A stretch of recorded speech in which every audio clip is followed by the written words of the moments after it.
Hi friends, it's Anne here, and today's video is a little mini product review. I have like a mishmash of products that I want to talk about and do a review on. Most of these are coming from my Shop My Stash, so I've kind of decided to break out my Shop My Stash. I was kind of doing little reviews while I was reviewing the previous Shop My Stash, and the video was too long, and I still want to talk about products that I've used recently. Some of these products are new, some are new to me, some are neither. I just want to talk about them because I've used them recently and formed some opinions. It isn't everything for my Shop My Stash, it's just some products that I've picked specifically that I wanted to mention and talk about. And so let's just get straight into it. So the first product I want to talk about is this Shades of Roses palette from Be Bella Cosmetics. I keep calling this the Bed of Roses palette, so if you see in any former video where I called it the Bed of Roses palette, I'm sorry, Be Bella, I don't know why I keep doing that. I don't know, is that Bon Jovi, Bed of Roses? Anyway, this is what the palette looks like. I really enjoyed this palette. I'm wearing it today. I don't know how well it's translating on camera, but I'm really enjoying the look. I'm using mostly this shade right here, which is called Daring, and then this shade right here. And the shade on my lids, like, I didn't even wet it, and it's so metallic and sparkly and so pretty. I did a picture on Instagram, which I know a lot of you saw, with the red. So the red and this glitter, which this glitter, I'm not gonna lie, it's fun, but it's a pain in the ass. I had to actually use tape to get the glitter off because, yeah, it just sticks to everything. And I was still finding it, like, in places, like on my sink and stuff days later. But yeah, I've worn this pretty much any video you watched of me early March. I was wearing this palette in some form or fashion. The one look that I did in my last, I want to say it was my Project Pan update, was with this purple and then this white color. I'm pretty sure those were the only two I used.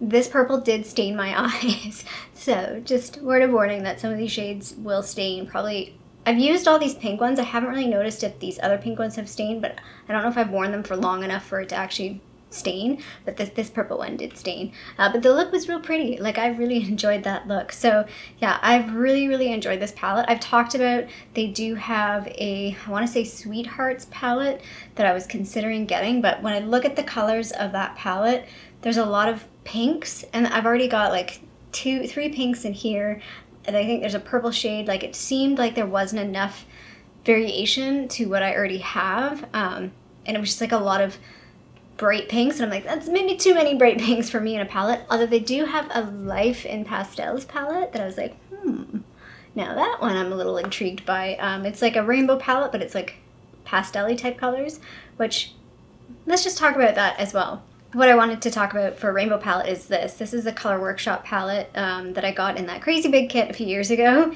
I like this. So I did wear this in a video, I think. Again, I use this purple color. I have another purple color to talk about. All the purples are different, so I enjoyed wearing them because I sort of got different intensities of purple. I enjoy this palette because it's not intense. Like, it's colorful, but it's like wearable color. So I wore a look where I incorporated this green, which was really nice because it's sort of like an olivey type green, and it just blended really well. I wore like my Project Pan brown eyeshadows. I did, again, wear this purple. I did wear the blue as well. Let's talk about that. That was a different story. This blue is fine, but what I used with it, that's a different story. So yeah, like, even if I do pick up any other colorful palettes, I like this because it's easy to use. Like, for somebody that doesn't want to look too much like a clown, it's nice to have color that's not super intense, so you can get sort of that like sheer wash. You can play with the color, but not feel like you're like, ba-bam! And people are like, what is she wearing on her eyes? Let's keep going on the eyeshadow train. So I did wear this, I think, once. This is the Fiorine eyeshadow in Meerkat. It's okay. I think I struggle with it because it's a loose shadow. Any loose shadow that's like mid-tone or darker, I struggle with. I just find them a bit more tedious to use. This one's quite pretty. It's got like a bit of a sparkle in it. It's fairly light, and it's got like a gold sparkle in it. But I don't love it. Like, the Fiorine shadows that I've picked up, actually the one that I really like is the one that they gave me as a sample. I think it's called Sunrise Sunset. This one is okay. I actually like one of the other ones as well.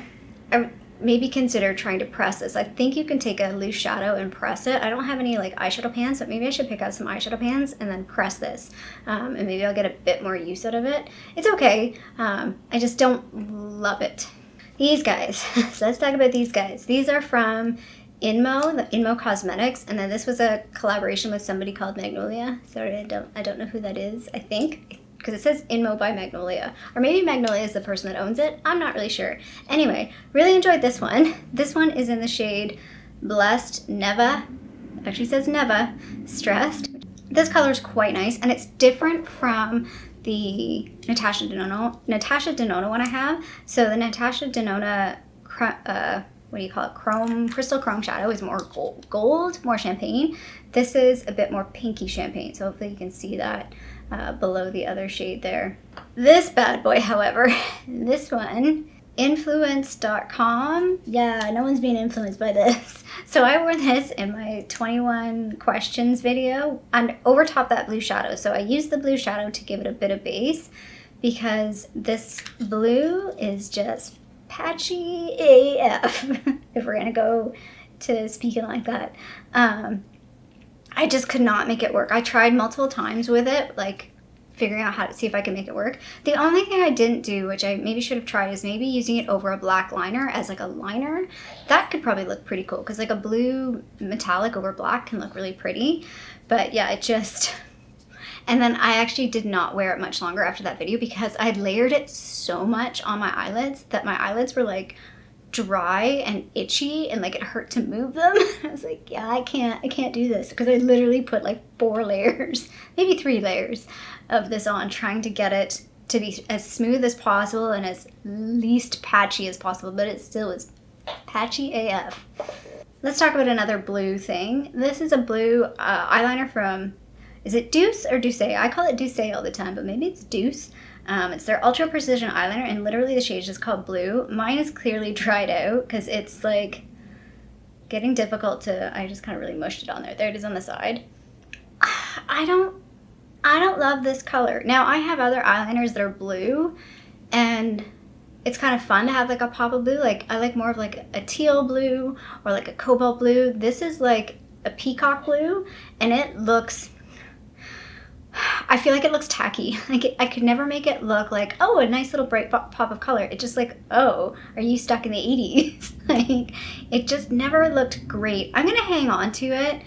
Same with the blue eyeshadow because they could potentially be usable within like my, I hate to say this, Halloween makeup. Like I have, or just even like creative makeup. Like if I'm looking for a blue liner to like draw like maybe flowers or a butterfly or something, this could be useful. It is drying out though, like the little core is separating a bit from the pencil. I can see it.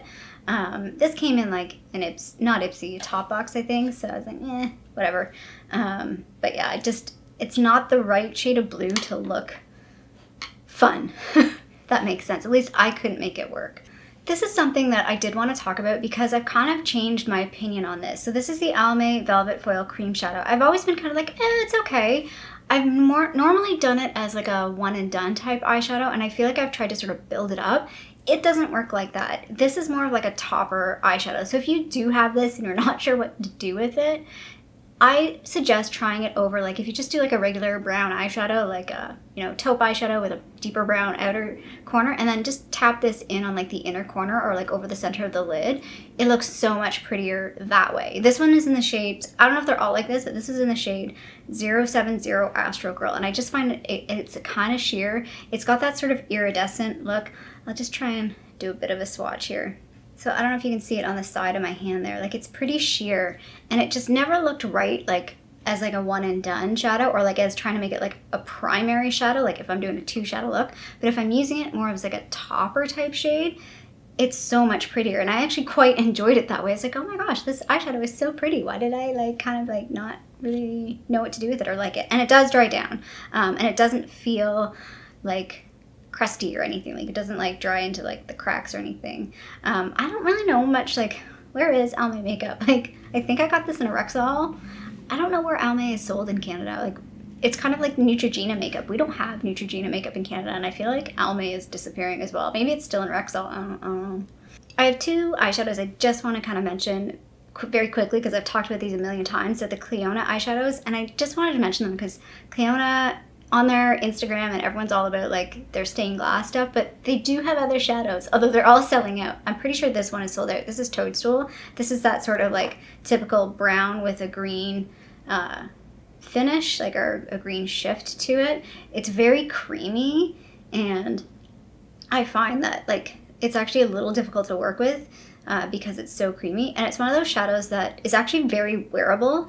Like you would think, oh, it might be a bit too much, but like on the eyes it's like super subtle, but in a good way, like in a nice way. I actually find it really hard to photograph because it doesn't quite show that like iridescence quite as well in a photo as it does like in person. Even here it's looking pretty good, but on your eyes it's much more subtle. And then another one that's again pretty subtle, which is surprising because I mean you look at it and the thing you're like, oh my god, this is Cryosphere. Again, this is much more of a topper shade. It's pretty sort of sheer on my finger there, and then you can see like when I put it on my hand here, like it's sheer. And again, really, really nice topper shade. I wore this over one of the shadows from the Sugar Pill Twins palette. I just wanted to mention that because they do have other shadows, so especially if you're Canadian and you're looking for something interesting that's not too expensive, because there's so many other indie brands that do very similar shadows, but by the time we get them, they're way more expensive. So it's definitely worth perusing through their other shadows and see what else that they have available. Again, I noticed a lot of them are sold out, at least the last time I checked, so they're a bit harder to come by now. I think they are worth it, and they're not very expensive like the other ones. I know that like the stained glass ones are like $25, I think. They're pricey. While we're talking about eyes, I just wanted to mention this one. This is the Ciate Fierce Flicks liquid eyeliner, I guess. I don't really have, this might be like the only Ciate product I have. Again, I don't know, is it sold in Sephora? I don't know where to get this in Canada. Maybe it's sold in Sephora. And this is nice. Like I'm wearing it today, and maybe, again, I think I mentioned this in a previous video. Maybe it's because I was using that Fenty Fly Liner till the death, which I really enjoyed that when I originally had it, but I found near the end it was getting really difficult. But this is just like a really nice, easy, smooth eyeliner, and it feels like it goes over like shadow really well, and it's really black and it lasts. Like I never really have any smudging. If my eyes water, it will definitely like move and stuff, but it doesn't transfer like naturally. Like if my eyes are just being normal, like I'm not getting any sort of transfer or any smudging or anything like that. So yeah, I'm quite happy with this. I think this came in a Ipsy. So the Rimmel Radiance Brick, I kind of briefly want to talk about this because I feel like I have zero opinion on it. I am wearing it today. It's actually really good in the sense that it's like I put it on and I have no opinion on it. Like I'm not like, oh, that looks horrible. They're like, oh my god, like, you know, it's so dark or it's so bright or it's so shimmery. It's just like all around neutral. Like I'm quite impressed. I got the shade 002 medium, and I picked the medium one because it was a bit more red toned compared to the light shade, which looked a bit more yellow tone. I think I remember that. I picked this up on sale, but yeah, I quite like this. And it says Radiance Brick. It's not shimmery. Like it's not, you're not going to put it on your face and think, oh my god, it's so glowy. It's just not matte. It's like, I would say like a satin finish. So it makes it very like easy and nice and wearable. Again, I'm not sure like what it looks like to other people, like, but I like it. Like I'm just like, oh, that's nice. Like you're not offensive. Anyway, yeah, I just wanted to mention that. Like if you do catch this, I mean, I wouldn't spend full price on this, but if you're looking for like, it's very sheer. I think that's what's good about it. If you're looking for a bronzer that's going to be sheer and not scary to use, this one is, I think, a good pick. And again, I have it in the medium, so I'm sure if you got the light, it would definitely be even more so easy to use for fair skin. I mean, those would not work. Like if you were anywhere in a medium range, those aren't going to work for you. The other face product I want to mention is this blush. This is from Folly Fire, which I accidentally called Folly Fire in my unboxing video from Tribe. This is from the February-March box. This is in the shade Guilty. This is really nice. This is what I have on today. I mean, it's not great. I didn't blend it in very well. Kind of did my makeup very quickly, but I mean, it's a little difficult on fair skin to wear this. I did build it up because I wanted it to be visible on camera. I probably would have gone slightly lighter handed on a normal day, because I was hoping I could get it to show like this has like a really interesting iridescence to it, and I don't think I can show it on camera. Yeah, no, it just looks like I bruised my hand. And it's like a really interesting color, like because it's like this deep plummy mauve color, but I don't know, it looks really nice on. Like, I like the way it looks on. Again, it kind of maybe was a little intense today. But it's got like this gold shift to it that's really, really interesting. Yeah, it's hard to describe, but this is really nice. I love the packaging, really nice product. I'm super curious to know more about this brand. I think it's from Europe, but yeah, super curious to see what else they come out with. They have a couple, I think they have at least one other shade of blush, but I'm not sure what else they have. I think they might have liquid lipsticks, which I'm not a huge liquid lipstick person, so, but yeah, really, really happy to have tried this product. Made in Italy. Yeah, really, really nice. And one last product I wasn't going to talk about, but funnily enough, I recently saw it at Marshall's, and I'm like, they're still making that? I didn't realize it was a new product. It's this. It's the Bare Minerals Translucent Powder Duo, and there's a matte side and a glow side, and I don't know if you'll be able to see on screen, but my matte side has definitely been worn. Like, there's dots, and like there's actually sort of pan showing up around this side, the edge.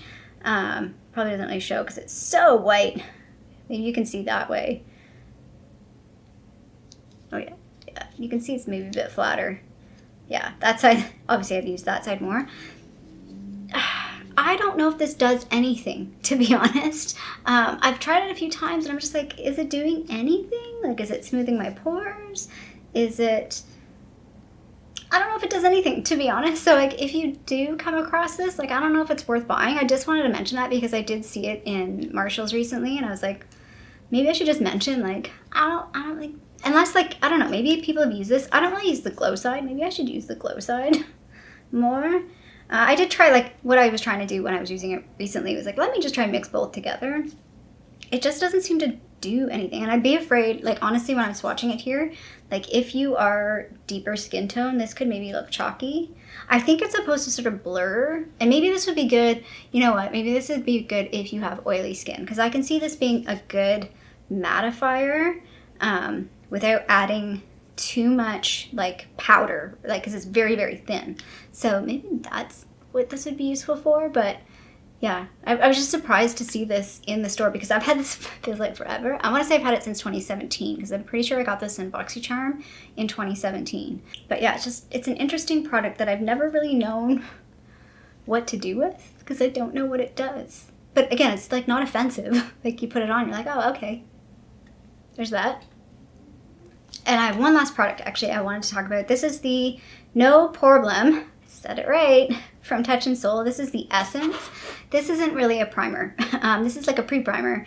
I don't see myself wearing this as a standalone primer. It just feels like, I don't know. I don't know if I can show the texture of it. Oh yeah, like, it's just watery. Oh, I got a bubble. It's just like a watery essence. Yeah, I don't even know. I'm just messing up all the... I have all these swatches on my hand and this is not working. I don't know what I'm doing. Who am I? Who gave me the authority to do a YouTube channel? Nobody, obviously. Anyway, it's just, yeah, it's like an essence. Like, it's not a primer. I don't see this as being a standalone primer, but it does say No Problem Prime Essence. So I think that's the intention of this product. Like, the more that I've used this is not a standalone primer. So how I was using this was using this primer and then putting like another primer on top. It's like, it seems a little excess to do that. So I don't know if I'd ever purchase this. I think if you have really, really dry skin, this might be nice. I don't know how this would be on oily skin because it doesn't really like, doesn't feel oily or anything. I'm curious to know if anybody has oily skin, what do you think of this? Because maybe this helps control oil. Maybe it could be good for that. I don't have really oily skin, so I can't test for that. And my skin is normal to dry, so it's just like, an extra step. So I'll probably just finish this up. I might throw it in a project pan, but I wouldn't consider purchasing this. I do like the actual No Problem primer, like the regular primer. It's pretty nice, but this is just kind of like, okay. So that's it. That's my little mini reviews from products that I've used recently. If you like this video, feel free to give it a thumbs up down below. And if you haven't already, I would love it if you did subscribe to my tiny little channel here in Toronto, Canada. I hope you're doing well, and I'll see you sometime soon. Bye.